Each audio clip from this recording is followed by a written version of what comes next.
যে আমি কোনো ভুল করি নাই, যদি টাইগার সহ তদন্তে প্রমাণ হবে। তারপর আপনাদের কাছে বলে যাই, আমি সব সময় আপনাদের প্রতি দোয়া রইল, আপনারা ভালো থাকবেন।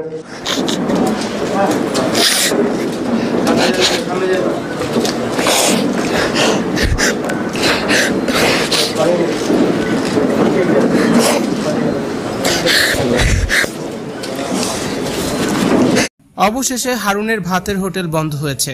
ডিবি থেকে হারুনকে বদলি করা হয়েছে। ঢাকা মহানগর গোয়েন্দা পুলিশের ডিবি অতিরিক্ত কমিশনার হারুনুর রশিদকে বদলি করা হয়েছে। এই মুহূর্তের সবচেয়ে বড় খবর, ডিবি প্রধান হারুনকে বদলি করা হয়েছে। বুধবার রাতেই এই প্রজ্ঞাপন জারি করা হয়। এতে জানানো হয়, ডিবির অতিরিক্ত কমিশনার হারুনুর রশিদকে বদলি করা হয়েছে।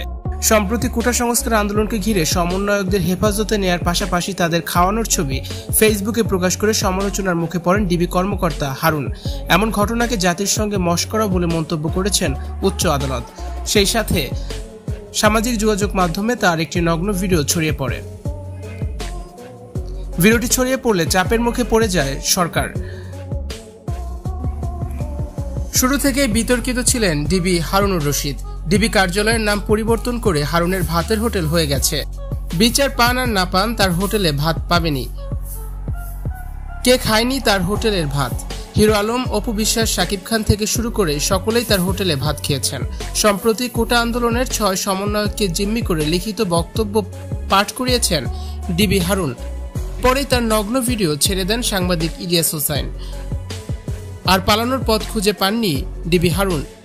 জরুরি বৈঠকে ভাতের হোটেল থেকে অব্যাহতি দেওয়া হয়েছে ডিবি হারুনকে। শেষ সময়ে এসে মান সম্মানের সাথে সাথে চাকরি হারিয়ে বিপর্যস্ত হয়েছেন ডিবি হারুন। ভিউয়ার্স, ডিবি হারুনের বদলিতে আপনি কতটা খুশি হয়েছেন কমেন্টস করে অবশ্যই জানিয়ে দিন, আর ভিডিওটি অবশ্যই শেয়ার করে দিন।